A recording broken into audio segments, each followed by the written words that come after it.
Hello, Vanakkam, and welcome to Sudarshan's podcast. I'm Sudarshan, the host.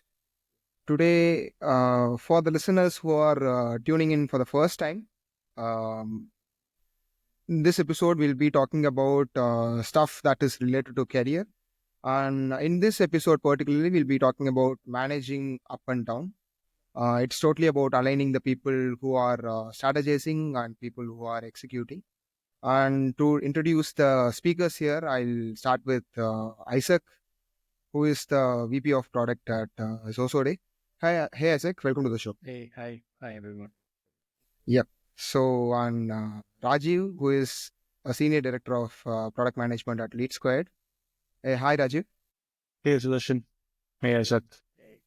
Rajiv is the oldest in the room. And Isaac is the second oldest, and I'm the youngest here. Hope clear. Yep. So we're doing managing up and down on the same segment, is it?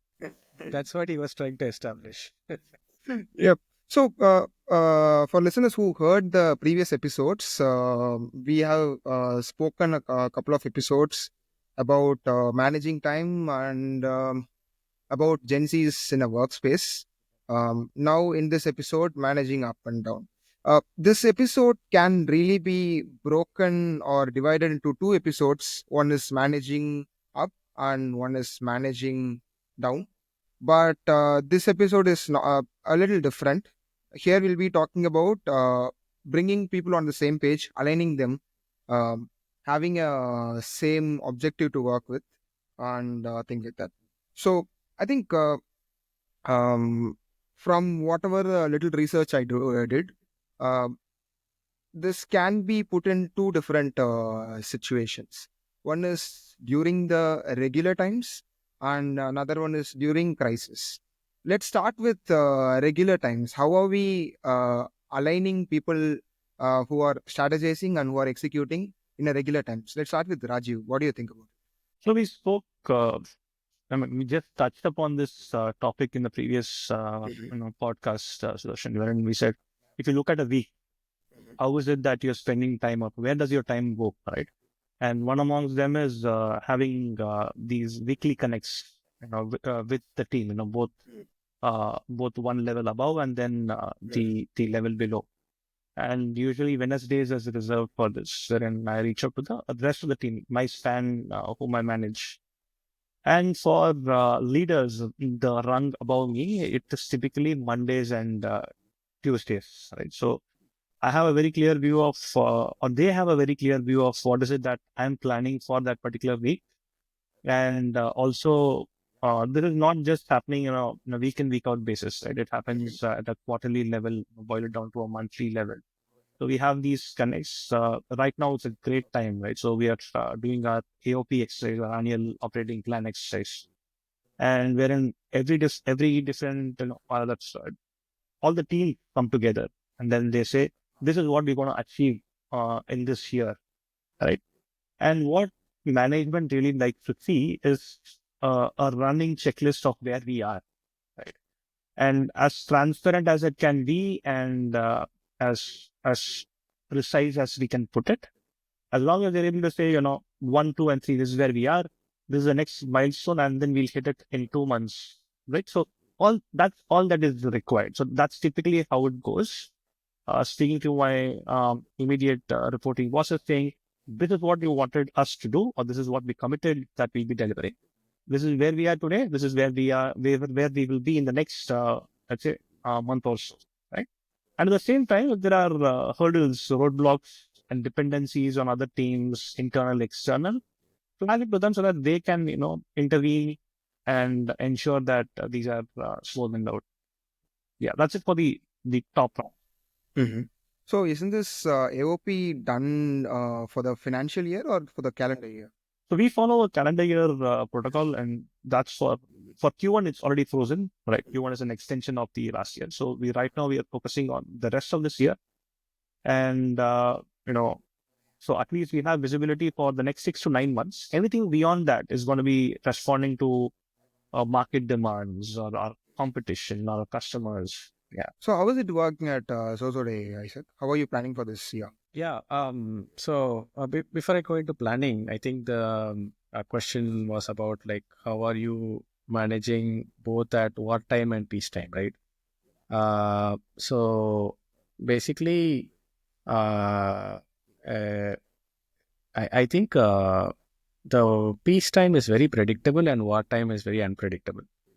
And the predictable motion where we kind of run is all through rituals, right? So we have our quarterly planning, and before that, and the annual planning. The annual planning trickles down to your quarterly roadmaps, and from there you further boil down to if you're engineering or product or design, probably sprint planning, etc. Where it is very ritualistic, where it's very cadence driven. You have a check in with your up and down, right? So where people are very having highest context in what is happening across the organization. As a manager, that's what you are also tasked to kind of like keep them engaged. In wartime or in chaotic times, right? So when specifically uh, something happened externally or internally within the organization, it could be, let's say, uh, uh, kind of like a stock market, or let's say even SaaS market was down for the last 2 years.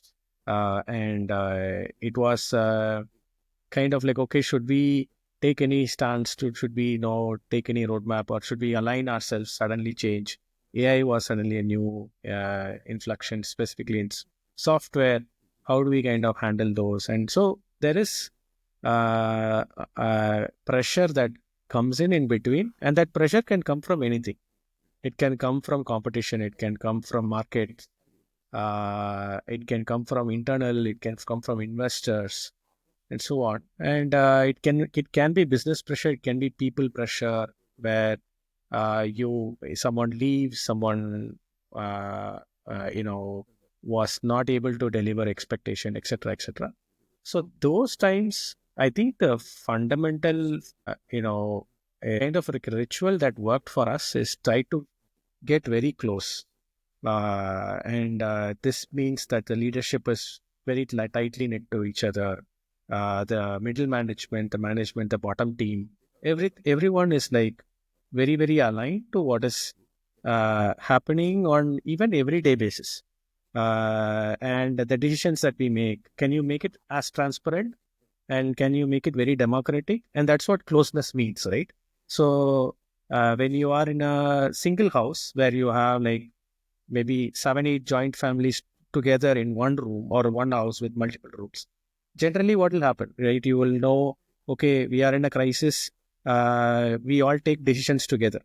But when it is not a crisis moment, everyone has their homes. They run their family just as usual.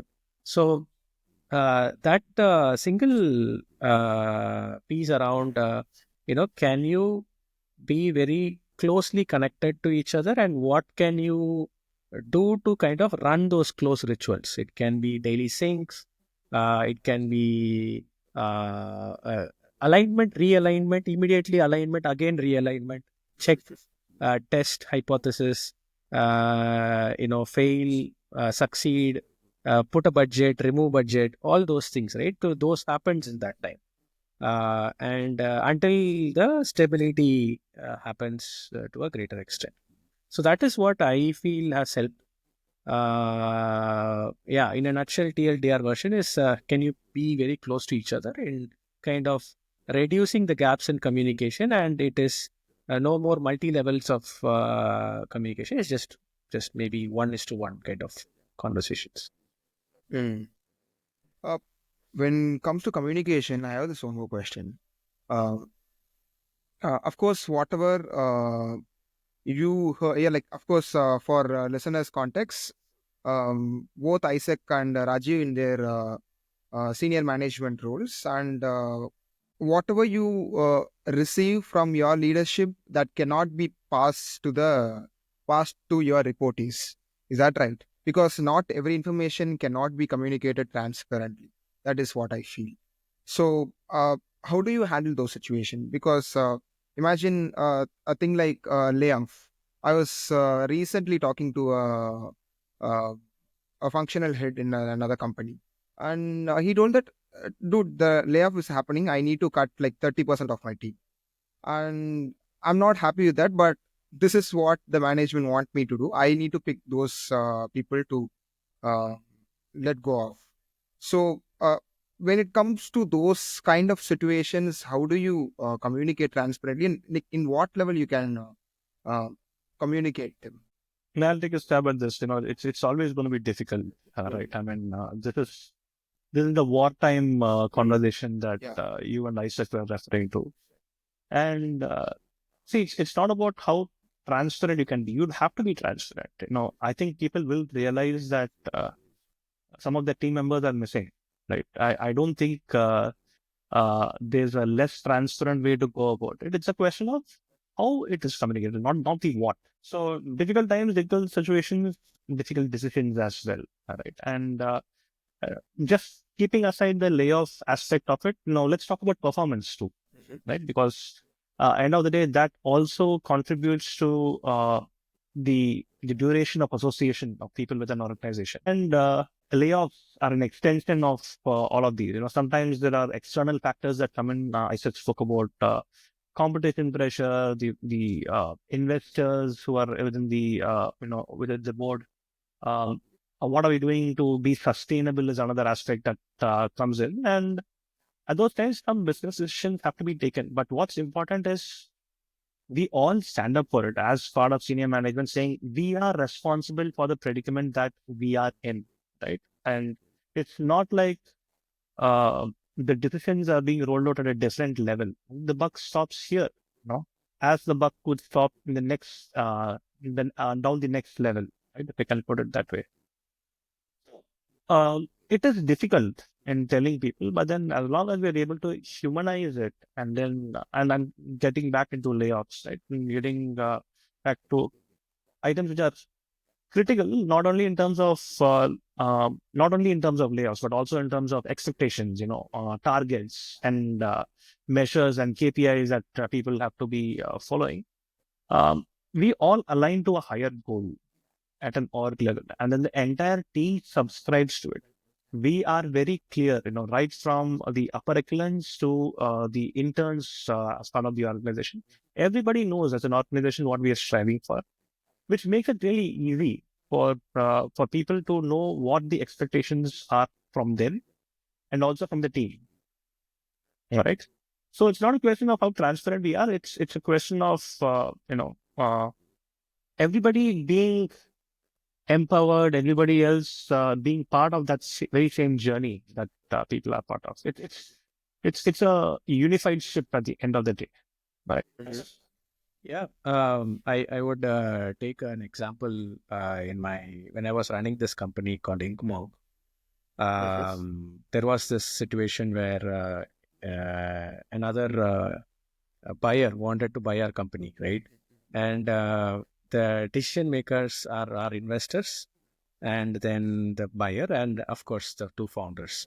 And now, does the organization stop with these people? No, the organization has employees as well, and also customers. Of course, we have to involve them as well. But there was a lot of pressure or kind of like anxiety built in our team in terms of like, okay, what type of conversation is happening? Are we going to get acquired? Are we not going to get acquired? What are going to be our roles? What are going to be our salaries, etc. Right? So one thing that we kind of like did as a small gesture to kind of like ease in that thing is like, I think everyone touched upon that aspect, but I'll just give it a name. It's just taking them in the journey, taking the people whom you really trust, and taking them in the partaking in the decisions as well, right?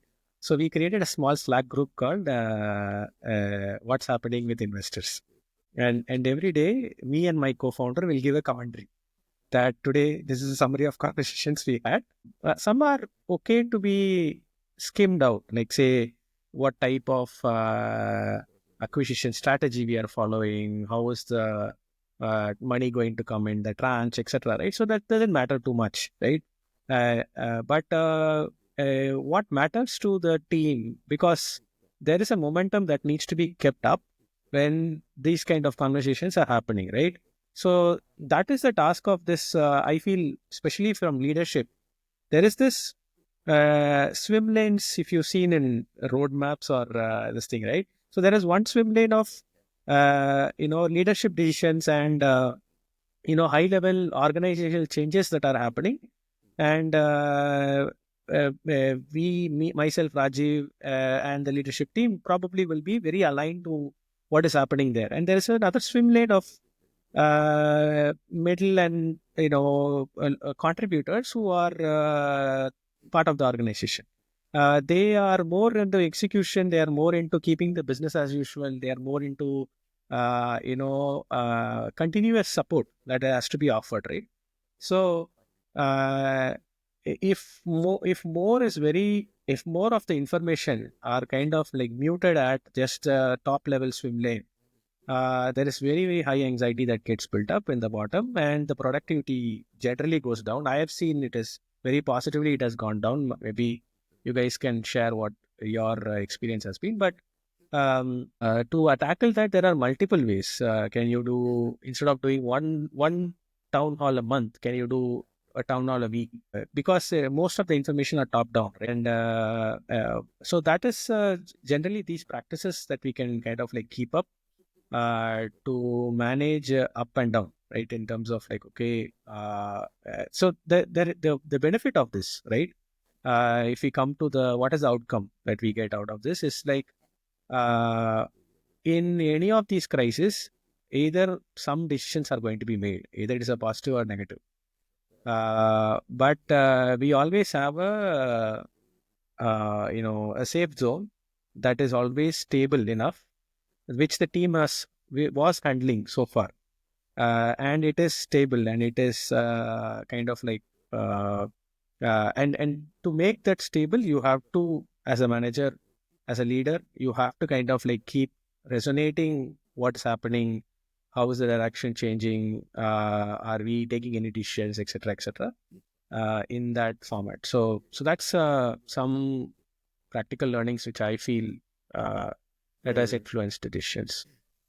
I worked at like a few organizations as an intern, and currently I took my full-time opportunity. So to give you some idea, in the first company which I worked is like 15-member company. It's a small startup. There is around like I think 300K back in 2022. Then the next company I worked at a year back is they raised around like $40 million, and they were around 150 members. And the current company now I'm in is around um, um, over 1,000 people there. So the amount of information, like what Isaac mentioned in between, right? Weekly town hall. There we don't need a town hall. Every lunch we sit together. Every week the founder will sit together and talk about what's happening. This is the customer we are talking to. When deal closes, we'll get a small treat. In even the previous company, when they closed half a million deal, we got a ice cream treat in the evening. So it happens in that way, right? When I came to this organization which I'm currently working, I don't even know where the sales and marketing team are working and what they are doing, or which customers they are working with now. So I was recently talking to this friend. He was asking me, dude, what's happening there? Dude, I literally don't know except what I'm doing here. And even the amount of effort I put in my previous companies are little less to get this information. But I'm always curious to get this information. Whenever I get a chance to talk to anyone in the senior roles, I'll try to, um, I mean, get all what they have, right? I mean, I'll try to ask as many questions as possible, as stupid questions as possible, try to learn from them. But literally, when a company grows, the amount of information is not communicated, is what I feel from who is very young, right? So I think you could have gotten my point. Yes, yeah, the same organizations operate at. My previous organization had 6,000 people. The organization before that had 2 lakh people. And we were closing so many deals and at the same time losing deals as well, right? On a daily basis, that it was practically impossible for anybody to come in and say that, hey, we won this. Right? And with the current org as well, I share what Sudarshan is saying. There are so many times when we meet up at a forum every week, and then we have a shout out in terms of uh, what we are pursuing and what we closed out on. I think what's not happening is that getting trickled down. Right? So when you're talking about managing one level up and one level down, this is what the one level down should actually be doing more of. All right. So wherein we given visibility saying not only about the bad things, about what really didn't go well, but also the quick wins that we've got, rather not really the quick wins, but the long contested wins that we've got, and also let the team, be part of that journey too, as Isaac was saying. Right? It's not only about the brick bats, but it's also about bouquets and telling people that this is whatever that they've done in the past. This is what it has led to. Maybe that's something that I can probably think. Mm. Yep, yep. So yeah, for listeners, if you don't know, me and Rajiv work in a same organization. Yeah. So Sudarshan is always very measured, saying my current organization doesn't do this in terms of. You don't have to be Sudarshan. Yes. So yeah, Actually, and that's also a good stance, right? Like specifically this emotion of being vulnerable was reflected, right? As one session told about, hey, this is as a young person who has just got into a job. So I'm feeling this way. I think as a manager, giving that kind of a atmosphere for your team to open up and be as much vulnerable as possible is where, because no one is perfect and no process is perfect. I think we are all learning. We are all doing one process at a time and trying to say, okay, it's working. Maybe some things are not working. We tweak and we keep perfecting, right? So I feel a lot of this managing up and down either leadership or the teams has been very practical and very enjoyable when there was extreme level of vulnerability that was shared, not just by the team who was reporting to me, but also me who is answerable to them, right? So can I also be as much vulnerable to them? And since we talked about communication and information, right? So sometimes it is completely okay to keep certain compartmentalized information because imagine the example that Rajiv gave where he was working in a 2 lakh or 200,000 employee organization. Um, uh, there will be so much compartments of information that are happening across geographies, culture, people, and it's no more like I don't feel that's an organization. It's like almost a country, right? So, it is now think about it, right? I am in Bangalore right now. Few people in different states. As a country, it's good to know the news. It's like, okay, what's happening? Who is the prime minister? What's the elections, etc., etc. But what to be the most productive? What will you do? You focus on where you are, right? So you compare. It's even bottoms up that we kind of take this stance that okay, can I just focus on where I am, my neighborhood, what is needed here, and what kind of things that I can do. So if I can reflect that back to work, okay, this is my team, this is my desk, this is my department, and these are the managers that I work with. What can I do to be more productive? And I know the news that is happening across, right? So I think that is a workable strategy on the same topic. yeah, yeah. And there is also, I think we have spoken a bit on that. Um, uh, there is always the situations came.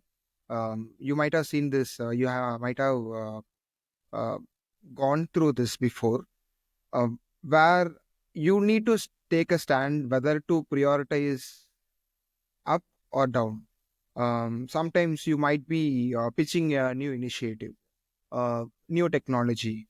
Uh, there definitely there will be a disagreement on both the sides. And how do you manage these situations? Yeah. So, see, prioritizing, I think it is mostly top down than bottoms up. I've seen, to be honest, right? While we can say that it is sometimes bottoms up, I have never seen it work. Uh, because eh, see, the company has certain directions, vision, mission. Now, that boils down to everyone who wants to be part of that story, and leadership teams kind of aligning their teams and so on and so forth. But as a leader or manager, you are going to boil down more simpler, so like huge boulder of information, huge boulder of strategy. You are going to boil down, break it down into smaller chunks to the teams that are directly influenced by you, right?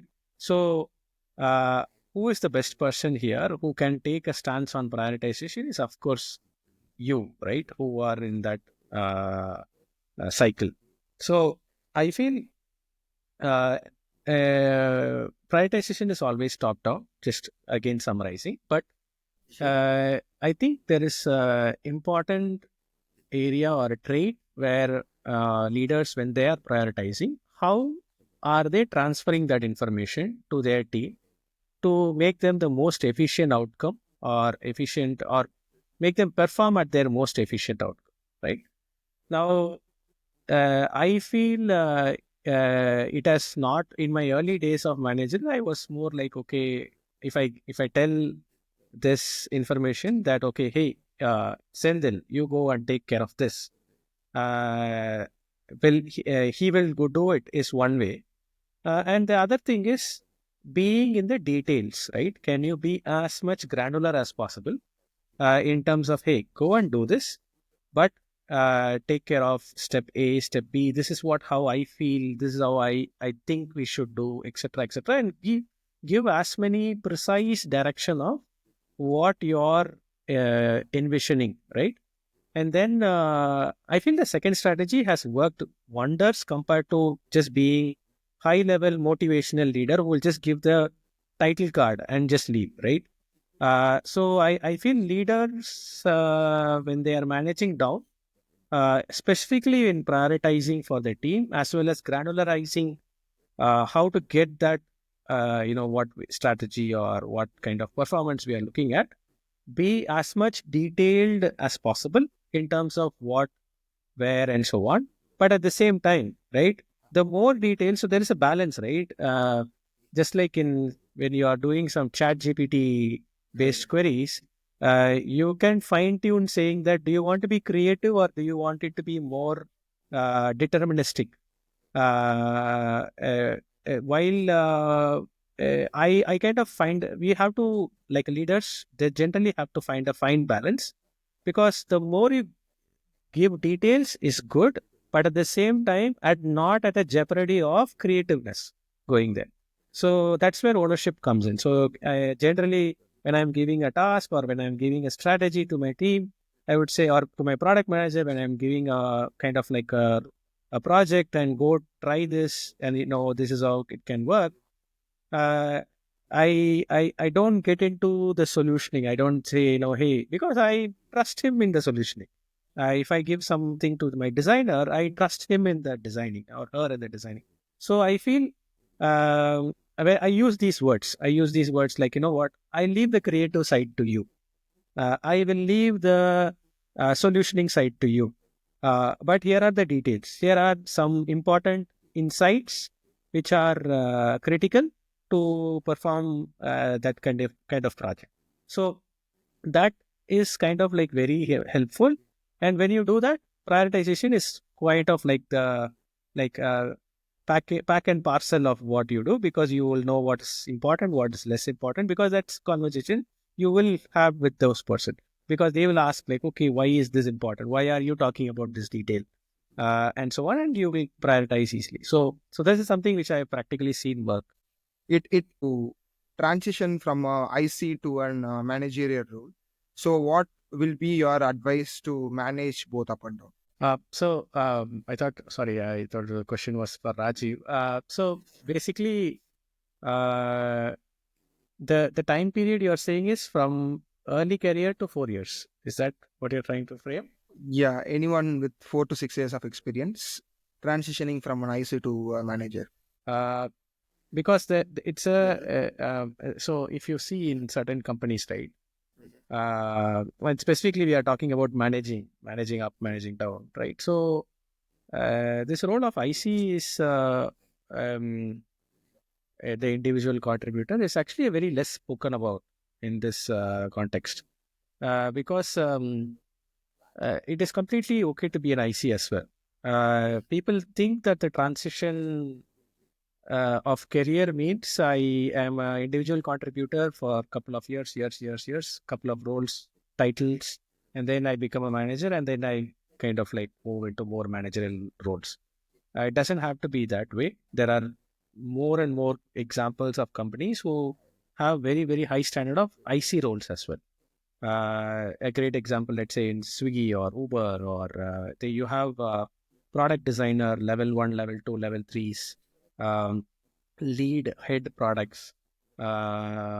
So very IC role, but still the reason is they want to be that way, right? So they don't want it's a trait, right? It's a trait that when you get into managerial role, you have to kind of like be responsible for not just your success but the success of your team, right? So and many case the relevancy or irrelevance of the manager is very directly attributable to the team's relevancy itself. How the relevant are they contributing, or is it moving any needles, right? So I feel it is for folks who are listening, who are feeling that, should I become a manager as my ladder career? Please, there are enough paths in companies, very good examples where there are IC roles itself. You don't need to be a manager at all.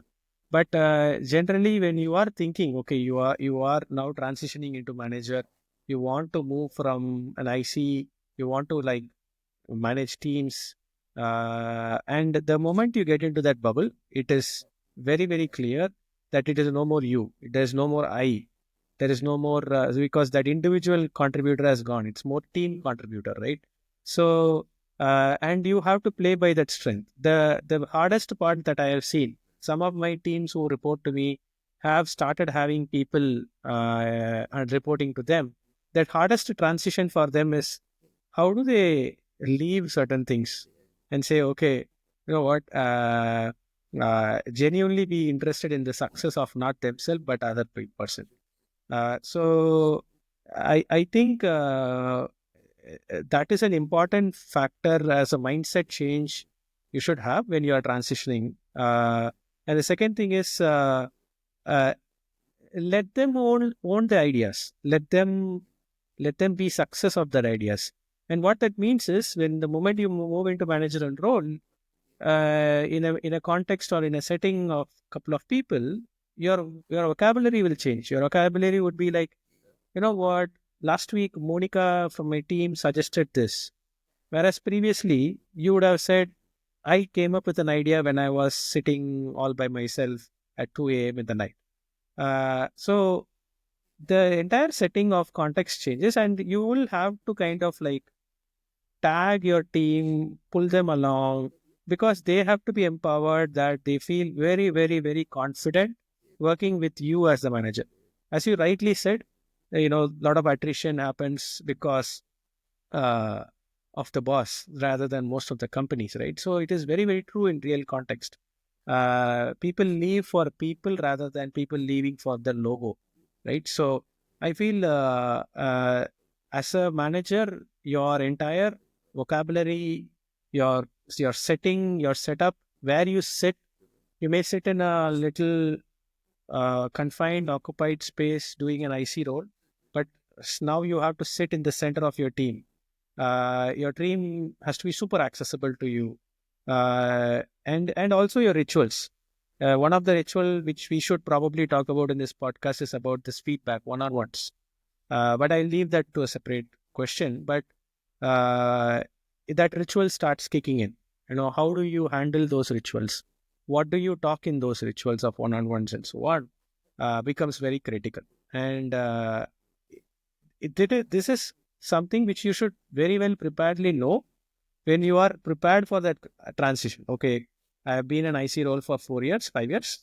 Now I wanted to move into manager, but the moment you move into a managerial role, all these checklists immediately are assigned to you as a part and parcel. Are you ready to handle that? Are you ready to take that? It's a very, very honest conversation that you should have with your. Cool. Cool. Yep.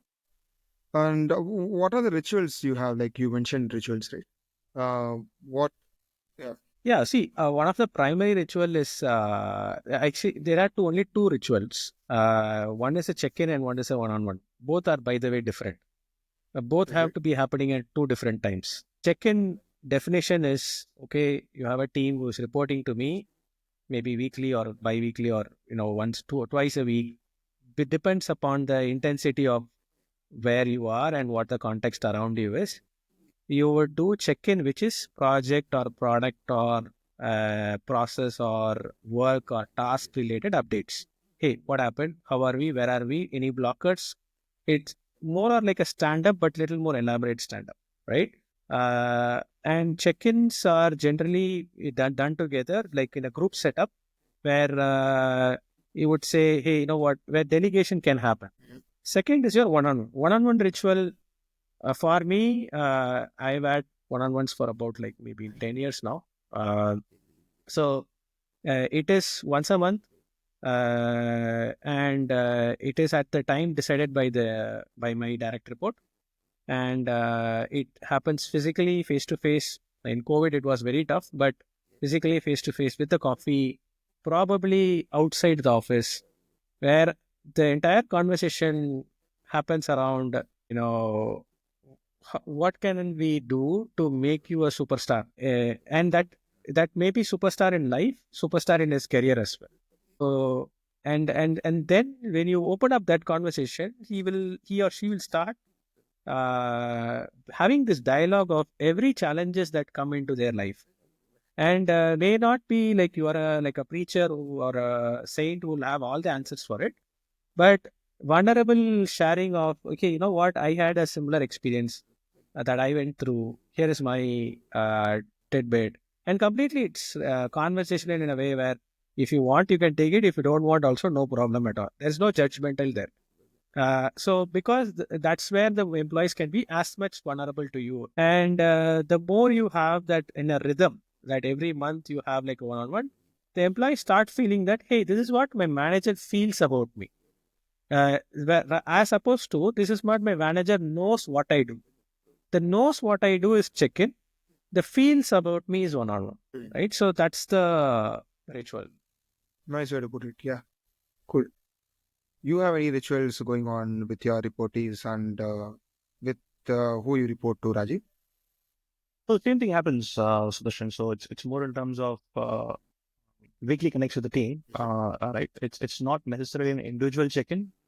It's more of a team-based check-in, so that not only me, but then others in the team also know what people are up to. All right. So there's a weekly team check-in, and everybody is on this call. It's called a weekly catch-up. Where are we? Same thing. What are the blockers? Where do they need help? What are they planning for? All right. So this happens, and it's optional. If we don't have it, don't have an incremental update from the last week, then that continues. We skip today's conversation, and then we catch up next week. The one-on-ones, as Isaac said, that happens. Right. So most of it still remote, but teams are spread across different locations. Yeah. But also when we do catch up, right. So this is the only thing that we have time to spend on. those conversations. There's no substitute for physical meetings at all. But what I wanted to add was the previous question that you asked about saying, for people who are transitioning, and this is really, really important, right, to a people management role. So I'm speaking specifically for people who are in the 4 to 6 and beyond segment. Only thing I'd ask is for them to be the version of a manager they wish they had. Right. So all of these shortcomings that you as an individual have faced over the last 3 years, last 4 years, ensure that you are the person who is able to resolve them as you step into the managerial role for yourself, right? And by extension of that, through to others also within the team. So that's one thing that it was given to me as advice, and I've held steadfast to that. And the other important item that Isaac also touched upon was the way you communicate starts becoming different. It's not about what my idea; it's about their ideas, right? So what's important is their failures are your failures as a leader, but then their successes they own, right? So these are the two things, if at all there's only one takeaway from this entire conversation, let it be that, be the manager you wish you had, all right? And an extension to that is let their failures be, our failures as leaders, because as I said before, the buck stops here, all right? But at the same time, acknowledge the successes that they have. The rituals and all that, completely agree with Isaac. That's So yeah, like great pointers. By that, we'll wrap this episode. Really enjoyed talking to you. Thanks, both of you.